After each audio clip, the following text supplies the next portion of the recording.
hojii onlaayinii bareedaa tokko qabadhee dhufee jira. Hojiin baay'ee gaariidha.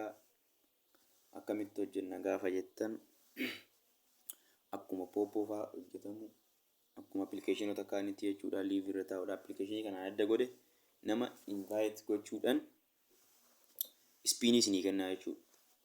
Nama 4 nama 3 invite gochuudhaan baafachuu hin dandeessan jechuudha. Aga $8 aga $20 aga $50 aga $100 itti fufaa jechuudha. Ispiinii gochuudhaan jechuudha. Nama maayilaa invite gochuudha jechuudha. Nama invite gochuudhaan $1 hojjechuu jechuudha.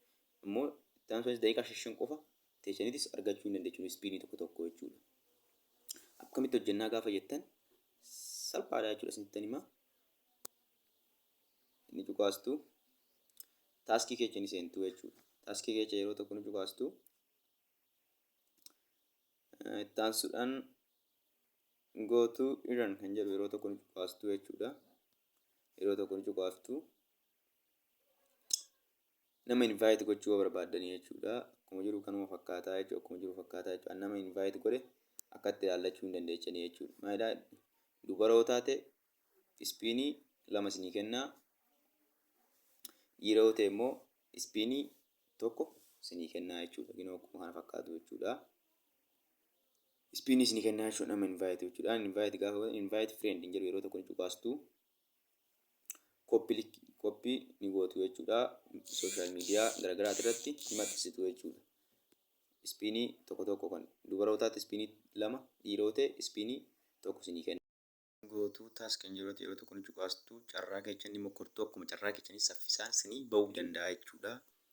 Ishii appilikeeshinii kana akkamitti bananna yoo jettan appilikeeshinii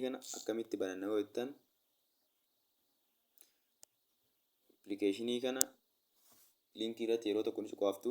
Linkii koomentii jala isiniifan godhaa yookaan diskiripshinii jala isiniifan godhaa. Yeroo tokko ni cuqaastu. Egaa cuqaastaniin booda Google irratti appilikeeshinii Play Store irraa seessaa gara Play Store irraa install ni gootu. Egaa install gootaniin booda open ni gootu. Continue Google jettuuni jechuudha. Email isinii kennu keessa filattanii hin bantanii jechuudha. Taansuudhaan gara profaayilii keessanii kan jedhu yeroo tokko ni cuqaastu. Gara profaayilii keessanii seentu verify kan jedhu ni seentu jechuudha. Verify kan jedhu yeroo tokko yeroo tokko ni cuqaaftu. Egaa cuqaastaniin booda ashaaraa fuula keessanii ni kennitu. Dhumate jechuudha. Nama affeeruudhaan argachuu dandeessu jechuudha. Akkamitti baafannaa gaafa jettan immoo cash out yeroo tokko kan jedhu yeroo tokko ni cuqaastu. Cash out kan jedhu keessatti cuqaastu jechuudha.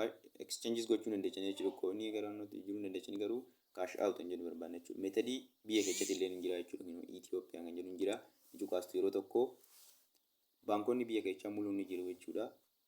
Akkuma laaltan teelebirrii danuu barbaadan commercial bank, Awaash bank, Abisiiniyaa bank jechuudha. Baankonni baay'eedha jechuudha. Baafachuu hin dandeessu jechuudha. Itti fayyadamaa dafaatii. Appilikeeshiniin kun dhiyeenya jammaree dafaa dhugaa hojjetaa withdraw isaa isiniifan hojjedhaa. Isiniifan gallakkisaa.